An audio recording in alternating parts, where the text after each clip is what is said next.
So we got some big news that just dropped the other day, y'all. Apparently, Squad member and Justice Democrat Representative Cori Bush is under investigation by the Department of Justice. It's a criminal investigation. So let me walk you through this. This is an article in NPR here. They say Representative Cori Bush is under investigation after hiring husband as security.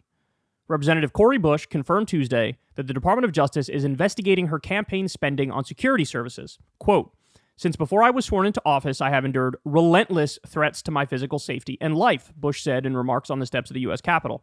"As a rank-and-file member of Congress, I am not entitled to personal protection by the House and instead have used campaign funds as permissible to retain security services." Bush says she is fully cooperating. The Justice Department declined to comment. The St. Louis Democrat says she retained her now husband as part of her security team and claims he is able to provide services at or below market rate. Congressional ethics rules for members of the House of Representatives permit family members to be paid from campaign funds for, quote, bona fide services, so long as the payments do not exceed fair market value. In addition to the Justice Department investigation, Bush says the Federal Election Commission and the House Committee on Ethics are also reviewing the matter. According to Bush, the Office of Congressional Ethics, staffed by career government employees, found no evidence of wrongdoing in an investigation last year and voted unanimously to dismiss the case. Interesting. The investigation first came to light on Monday when the House clerk publicly informed lawmakers of a subpoena received by House Sergeant at Arms. Security concerns are front of mind for many lawmakers after January 6th.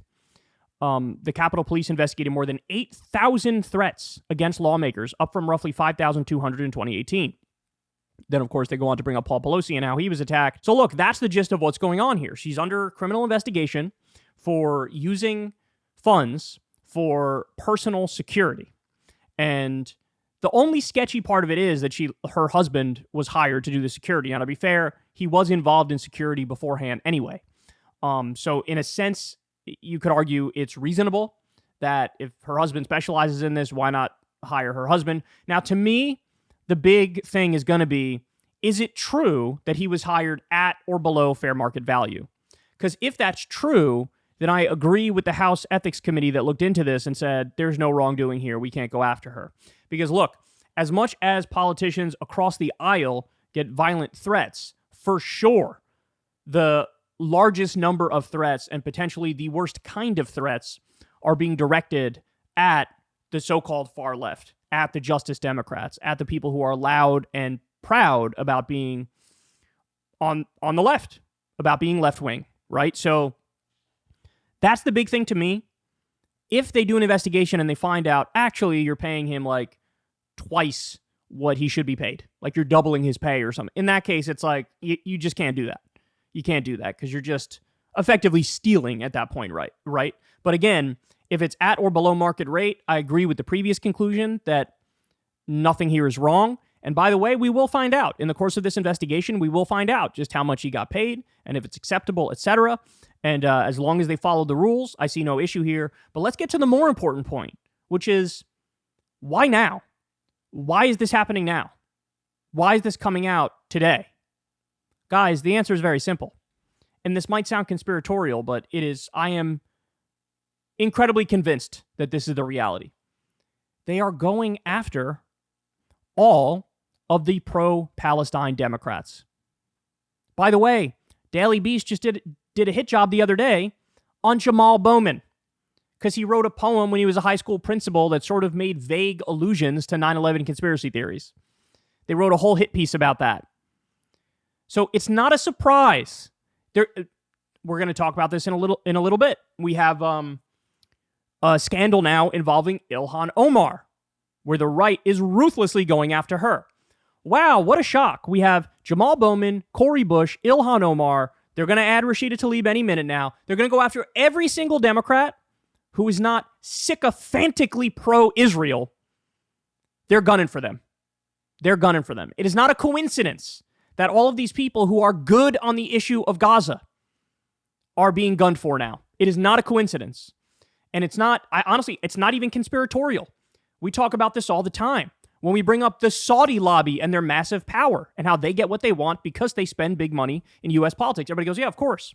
But it's the same for the Israel lobby, and to bring that up is not anti-Semitic. To bring that up is just describing corruption and bribery and money in politics and the nature of how it works. AIPAC, DMFI, the entire Israel lobby is colossally powerful. They pay members of both parties. They give campaign contributions to members of both parties, and that's why you get this incredible disconnect where like 70 to 80% of the country wants a ceasefire, and it's only like, what, in total 20%, if that, of the politicians in D.C. want a ceasefire? How do you account for that massive gap between what the public wants and what we actually get? We know the answer. It is money in politics. Ilhan Omar said it's all about the Benjamins, talking about the Israel lobby. That is correct. That is correct. She was smeared as an anti-Semite for talking about political corruption. That's absurd that she was smeared like that.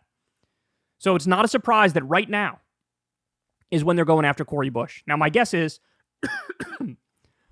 she's going to be cleared, that this investigation is going to come to the same conclusion as the previous investigation, which found, hey, if she's paying him a reasonable amount, it's not above fair market value, there's nothing to see here. It's fine, because she needs the security, and why not just hire her husband as long as they're not robbing anybody, right? That's my guess. That's what's going to happen.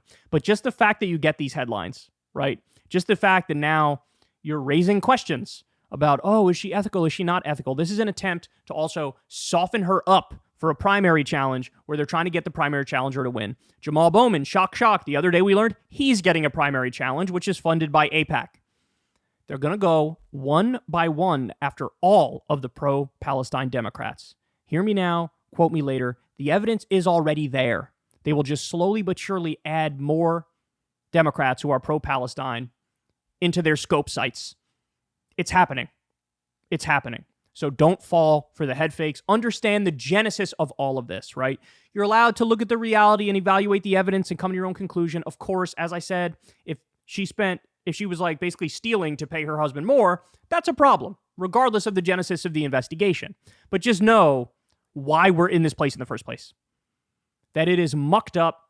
It is lawfare. They're doing this for political purposes because they want to purge the Democrats of anybody who is pro-Palestine. Hey, y'all, do me a favor and like and subscribe. It helps out big time in the algorithm. Click the bell as well for notifications when videos drop, and watch that video on screen right now. You know you want to.